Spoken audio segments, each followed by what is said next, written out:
Aujourd'hui, je suis en compagnie du commandant Éric Michelis pour parler des feux de forêt. Bonjour commandant. Bonjour Emmanuel. En effet, nous allons en parler aujourd'hui et pour en savoir plus, nous allons nous rendre sur l'île des Pins où le 3 octobre dernier s'est développé un incendie de forêt assez violent qui a détruit 1200 hectares de forêt et qui a menacé des habitations. Un feu qui a donc marqué tous les esprits. Embarquement ? Allons-y.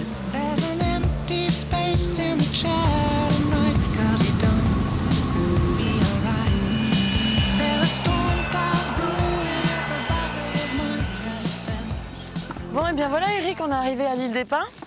Et puis on peut voir que tout autour, là, ça a brûlé, c'est ça, les arbres noirs? C'est ça. C'est un feu donc, qui a été très intense pendant une vingtaine d'heures et qui a duré environ 2 jours.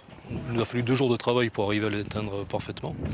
Quelle peut être l'origine d'un tel incendie? Alors les origines de ce genre de feu sont assez diverses, elles sont généralement accidentelles, mais ce qui fait la gravité de la situation, ce n'est pas forcément l'origine, c'est ce qui se passe ensuite. Donc la nature du couvert végétal qui est touché, les conditions météorologiques qui vont favoriser le développement d'un feu qui va devenir catastrophique. Alors justement, on peut dire qu'il y a des facteurs aggravants en Nouvelle-Calédonie? Donc il y a des facteurs aggravants en Nouvelle-Calédonie qui sont les conditions climatiques, la chaleur, le vent, la sécheresse. La nature de la végétation des résineux, en particulier comme ici, et puis le niveau de sécheresse des végétaux qui vont les préparer à s'enflammer et à développer la combustion. Bon, ben, on va tout de suite aller voir justement les restes de cet incendie. Allons-y. Allez, c'est parti. Pour se déclencher, un feu a besoin de 3 éléments. Un combustible, qui peut être n'importe quel matériau pouvant brûler, une source de chaleur, comme une étincelle par exemple, et de l'oxygène, pour alimenter le feu. C'est ce qu'on appelle le triangle du feu. À l'île des Pins, plus de 1800 hectares de forêt ont brûlé en octobre 2010. Chaque année, ce sont en moyenne 50 000 hectares qui partent en fumée en Nouvelle-Calédonie. Dans 99% des cas, l'origine des feux n'est pas naturelle. C'est l'acte d'une main maladroite ou malveillante.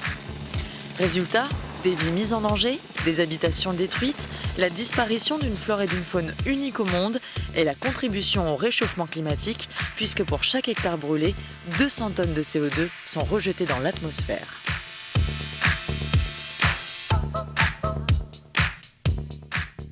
De l'utilité, Éric, de prévoir les incendies afin d'éviter ce genre de désastre-là, en fait. Tout à fait. Il y a un gros travail prévisionnel à faire. Il faut d'abord analyser les conditions météo pour déterminer les jours où le feu a le plus de chances de se déclarer. Grand vent, forte chaleur, sécheresse. Ensuite, on nettoie les forêts pour éviter que le feu s'y propage. On évite de faire des écobuages de végétaux sur pied dans les périodes à risque. Donc ça, c'est la première des choses, c'est la prudence. La prudence et puis faire preuve de bon sens et de dire, bon, aujourd'hui, je ne fais pas de barbecue en forêt parce que ça craint. Après le passage de la pluie, dans la saison humide, d'accord. Mais quand on rentre dans l'été, dans la période à gros risque, on ne le fait pas.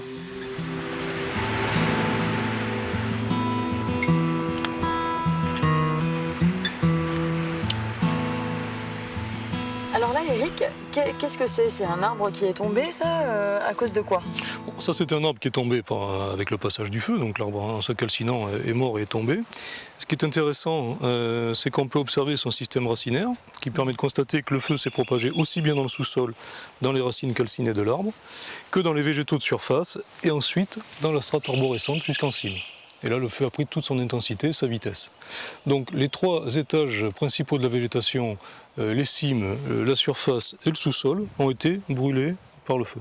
Ça veut dire que même dans le sous-sol, il n'y a plus du tout d'insectes, il n'y a plus rien de vivant en tout cas. Voilà, là en ce moment, la première couche de sous-sol où il y a les racines ont été détruites. On voit aussi les tunnels où étaient les racines, elles se sont consumées à l'intérieur. Il n'y a plus aucune vie qui a subsisté à cet endroit-là. Qu'est-ce que vous ressentez, vous, en voyant ce genre de triste paysage? Qu'est-ce que ça vous fait? C'est toujours un grand moment de désarroi de voir le niveau de destruction de la végétation. C'est quand même une vie qui est partie. Bon, évidemment, on est un petit peu rassuré quand on voit que ça reverdit. Toutefois, ce nouveau couvert végétal qui va arriver sera dégénéré, beaucoup plus fragile que le précédent, donc encore plus sensible au feu. Il risque à nouveau d'être détruit. Et de destruction en destruction après le passage du feu, on risque d'arriver à la roche nue. Et là, il n'y a plus aucune chance de voir de la végétation reprendre.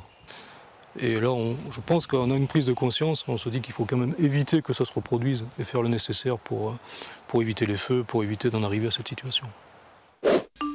Bonjour, c'est moi Tipouine, la tortue de la Croix-Rouge. Je vais t'expliquer comment se protéger des dangers d'un feu de brousse. C'est simple. Premièrement, ne joue pas avec le feu. Appelle les pompiers au 18 dès les premières flammes et mets-toi à l'abri. Bye bye. Alors quelque chose de très important également, commandant, c'est savoir bien prévenir les pompiers. Tout à fait. On peut faire un exercice de simulation. Oui. L'équipe du centre opérationnel est prête. D'accord. Ils sont prévenus. On va faire le 18.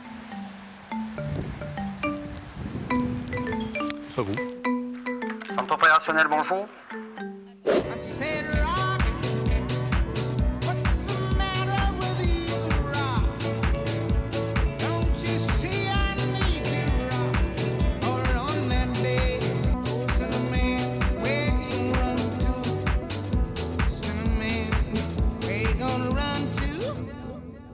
Une émission réalisée par le Centre de documentation pédagogique de Nouvelle-Calédonie en partenariat avec la Croix-Rouge française et le soutien de l'Union européenne.